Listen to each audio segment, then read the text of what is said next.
Assalamualaikum warahmatullahi wabarakatuh. Alhamdulillahirabbil alamin wa bihi nasta'inu ala umurid dunya waddin. Wassalatu wassalamu ala asyrafil anbiya'i wal mursalin habibina wa syafi'ina wa maulana Muhammadin sallallahu alaihi wasallam wa ala alihi wa ashabihi ajma'in. Amma ba'd. Sahabat Lentera Islamic Education yang semoga dirahmati Allah Subhanahu wa taala. Pada kesempatan video kali ini saya akan membahas tentang pendidikan anak usia 0 sampai 3 tahun. Jadi dalam dunia pendidikan kita harus memperhatikan bagaimana tahapan-tahapan cara mendidik anak dengan benar. Tentu setiap anak itu ada tahapan umur-umur yang setiap umur tersebut akan berbeda kondisi dan situasinya, yang mengharuskan orang tua memahami bagaimana cara mendidik sesuai dengan karakter umurnya.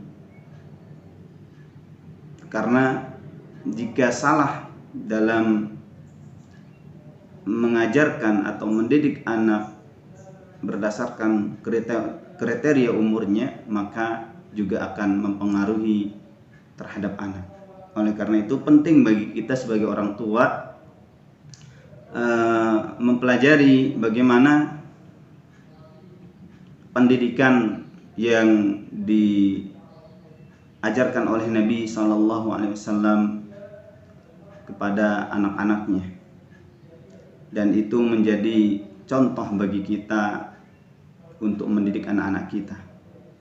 Dan tidak ada yang lebih baik contoh cara mendidik kecuali contoh dari Nabi Muhammad SAW. Sebagaimana Allah Subhanahu wa taala berfirman, "Laqad kana lakum fi Rasulillahi uswatun hasanah." Sungguh telah ada bagi kalian suri tauladan yang baik bagi kalian, yaitu Nabi Muhammad SAW merupakan suri tauladan kita. Dan pada kesempatan hari ini, bagaimana Nabi SAW mendidik anaknya atau mendidik umat muslim secara umum, bagaimana beliau mendidik dari umur 0 tahun sampai 3 tahun. Nah, maksud daripada umur 0 tahun di sini adalah itu belum berupa anak ya, melainkan masih dalam diri kita. Ya, dimana kita sebagai seorang suami atau yang nantinya istri kita ya akan melahirkan, dan itu sangat berpengaruh ya terhadap janin yang akan dikeluarkan, terhadap sperma yang akan dikeluarkan.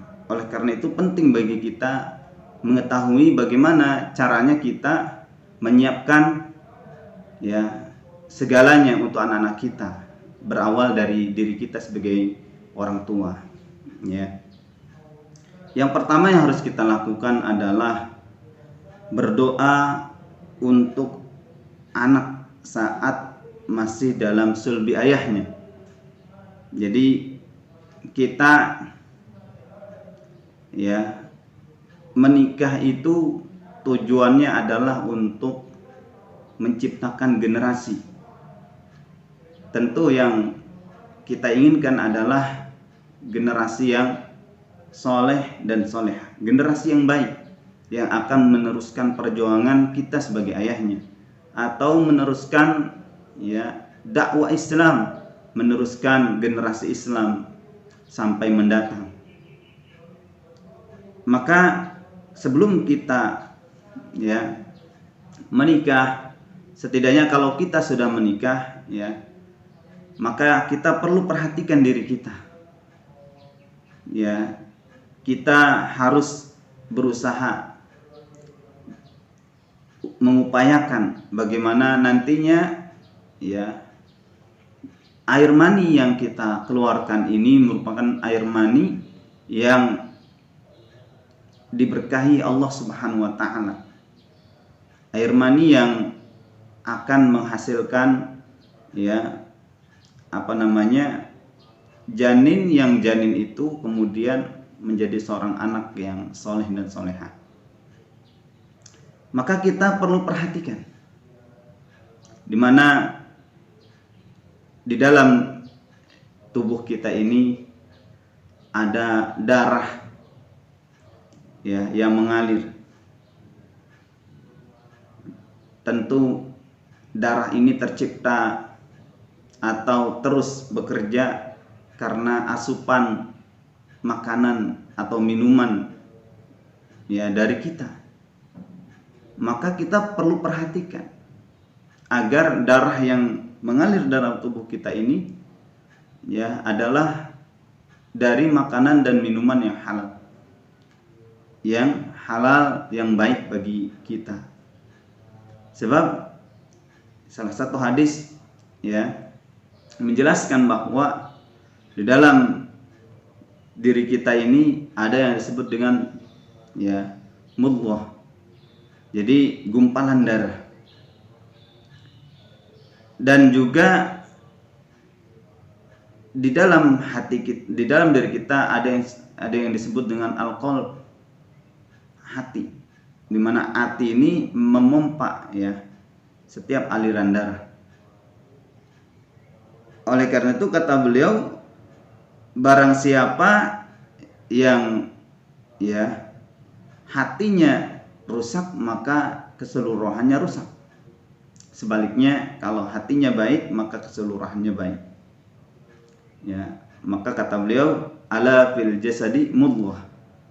Dan yang dimaksud dengan mudghah ini adalah gumpalan darah atau yang disebut dengan hati. Wa hiya al-qalb. Maka kita sebagai orang tua yang nantinya akan berkeinginan mempunyai anak, maka kita perhatikan diri kita supaya nantinya darah ini menjadi sperma, yang sperma itu adalah dari hasil yang halal, dari hasil makanan dan minuman yang halal. Oleh karena itu di antara yang Nabi Shallallahu Alaihi Wasallam praktekkan dalam kehidupannya sebagai contoh kita adalah ketika Nabi Shallallahu Alaihi Wasallam mendakwahkan tauhid ke suku Taif atau ke Bani Taif pada saat itu, di mana beliau mendakwahkan tauhid Islam, namun kemudian ada respon yang tidak baik dari orang-orang Taif, di mana mereka akhirnya mengusir Nabi Shallallahu Alaihi Wasallam, melemparinya dengan batu sampai akhirnya mengenai salah satu giginya, salah satu mulutnya, sehingga berdarahlah.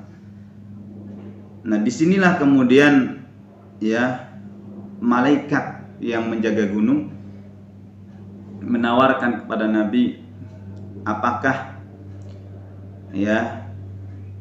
akan saya timpakan saja ini gunung ke orang-orang Taif yang telah menyakiti Nabi Shallallahu Alaihi Wasallam, yang telah menolak dakwah Nabi Shallallahu Alaihi Wasallam. Nah, kita perlu perhatikan nih, apa sikap Nabi terhadap kejadian seperti ini. Maka yang dilakukan oleh Nabi adalah, yang pertama, Nabi bersabar. Kemudian yang kedua, Nabi hanya menginginkan kebaikan, bukan keburukan.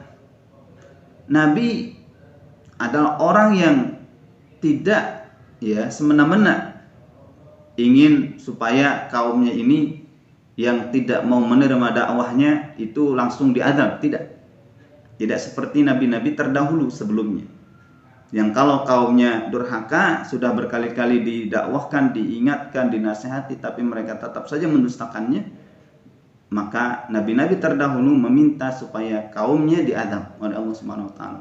Berbeda dengan Nabi Muhammad SAW. Ketika kaumnya, yaitu umatnya ini Bani Taif, menolak dakwahnya, Maka yang dilakukan Nabi apa?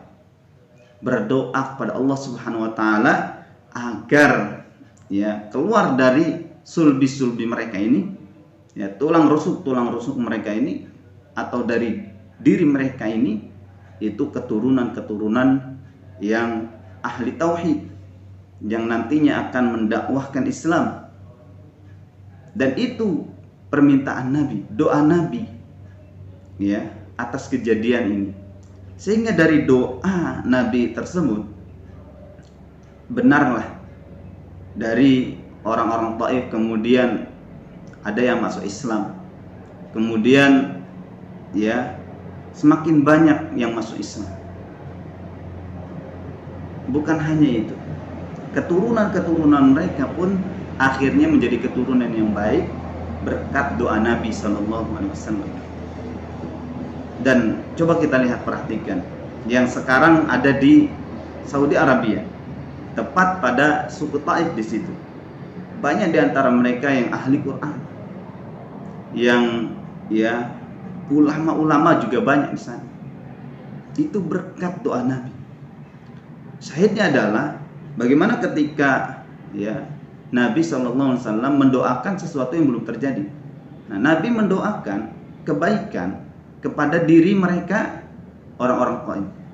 Artinya menunjukkan sebelum keberadaan anak ya harus ada doa yang dipanjatkan oleh ya seorang yang akan menjadi ayah ataupun yang akan menjadi istri ya, atau ya orang tua. Nah, ini kita diajarkan oleh Nabi Sallallahu Alaihi Wasallam sebelum kita nanti akan mempunyai anak. Terlebih dahulu kita berdoa pada Allah Subhanahu Wa Taala agar ya di dalam diri kita, darah kita yang akan menghasilkan air mani ini, air maninya ya menjadi air mani yang diberkahi Allah Subhanahu Wa Taala. Oleh karena itu, ada di antara salah satu cara ya dimana ketika kita ingin melakukan hubungan seksual ya nanti air maninya ini akan masuk ke dalam tubuh istri kita. Maka Nabi mengajarkan doa supaya air mani yang masuk ke dalam tubuh istri kita ini adalah air mani yang diberkahi Allah Subhanahu Wa Taala, yang tidak tercampur oleh ya sifat-sifat syaitan. Nah, ini doa supaya nantinya ya dengan air mani tersebut menjadi anak yang soleh dan soleha. Nabi Sallallahu Alaihi Wasallam mengajarkan ya bagaimana doa seorang yang akan melakukan hubungan seksual ya dengan tentunya pasangan yang halal ya, dengan doanya Bismillahi Allahumma jannibna syaitan wa jannibis syaitana ma razaqtana. Bismillah, dengan menyebut nama Allah. Allahumma jannibna syaitan, ya Allah jannibna syaitan, jauhkanlah kami ya, atau jauhkanlah syaitan dari kami ya, wa jannibis syaitana ma razaqtana ya. Dan ya kata beliau, jauhkanlah setan dari anak yang engkau anugerahkan kepada kami. Lalu dari keduanya lahir ya anak setan tidak akan dapat mengganggunya selamanya. Nah, jadi dengan doa ini ya, dengan menyebut nama Allah, ya Allah jauhkanlah kami dari setan dan jauhkanlah setan dari anak yang engkau anugerahkan kepada kami. Lalu dari keduanya lahir anak setan tidak akan dapat mengganggunya selamanya. Ini sabda Nabi Sallallahu Alaihi Wasallam dengan doa yang tadi telah disebutkan. Ya Bismillahi Allahumma jannibna syaitan wa jannibis syaitana ma razaqtana. Nah, dengan doa ini harapan kita adalah air sperma yang keluar masuk ke dalam ya tubuh istri kita akan menjadi anak yang soleh dan solehah. Selain itu, ya Nabi Sallallahu Alaihi Wasallam juga memerintahkan kepada kita agar kita ya menikahkan orang-orang yang masih bujang ya dengan ya pasangan yang soleh atau solehah. Jadi salah satu ikhtiar agar ya terbentuknya anak yang soleh atau soleha adalah dengan pasangan yang soleh atau soleha. Sebagaimana ya firman Allah Subhanahu wa taala, at-thayyibuna lit-thayyibat wat-thayyibatu lit-thayyibin. Ya, laki-laki yang baik akan dipertemukan dengan perempuan yang baik, begitu juga sebaliknya, perempuan yang baik akan dipertemukan dengan laki-laki yang baik. Begitu juga firman Allah Subhanahu wa taala, wa ankihul ayama minkum was-solihina min ibadikum wa imaikum. Dan nikahkanlah orang-orang yang sendirian, yang bujang di antara kalian, dan orang-orang yang layak menikah dari hamba-hamba sahayamu yang laki-laki dan hamba-hamba sahayamu yang perempuan. Nah, di sini adalah ya was-solihin, itu hamba-hamba atau kita-kita yang soleh. Kemudian takhayyaru linutafikum wankihul akfa'a wa ankihu ilaihim. Pilihlah untuk benih kalian, ya, menikahlah dengan orang-orang yang sepadan dan menikahlah dengan di antara sesama mereka. Nah, artinya apa? Kita perlu ada usaha, ya. Mungkin kita sebagai orang tua menginginkan nantinya anak kita menjadi anak yang soleh, kemudian ya menciptakan generasi yang soleh juga, meneruskan generasi yang soleh juga. Kita mencari pasangan untuk anak kita ini pasangan yang soleh atau soleh. Karena dengan inilah ya hubungan keluarga menjadi hubungan yang baik. Mereka tahu halal haram, mereka kenal dekat dengan Allah Subhanahu wa taala, mengetahui sunnah Nabi sallallahu alaihi wasallam, maka kemudian dia akan menerapkan ya sunnah-sunnahnya. Sebagaimana kita juga ya kita berusaha untuk menjadi soleh. Begitu pasangan kita usahakan juga dididik agar menjadi pasangan yang soleh, ya solehah tentunya. Maka dengan inilah ya kita akan dekat pada Allah Subhanahu wa taala, mengetahui ilmu, mengamalkan sunnah. Di antaranya adalah bagaimana kita berhubungan, ya hubungan badan dengan membaca doa Allahumma ya jannibna syaitan wa jannibis syaitana ma razaqna. Ya. Ini doa yang harus kita panjatkan untuk ya air sperma yang ada di dalam tubuh kita yang kemudian akan dikeluarkan pada saat hubungan badan. Ini ya langkah pertama supaya anak kita menjadi anak yang soleh dan soleha. Mungkin ini saja yang bisa saya bahas pada pertemuan video kali ini tentang Islamic parenting atau dunia pendidikan anak. Mudah-mudahan bermanfaat untuk diri saya pribadi dan untuk teman-teman yang menyaksikan video ini. Billahi taufiq wal hidayah.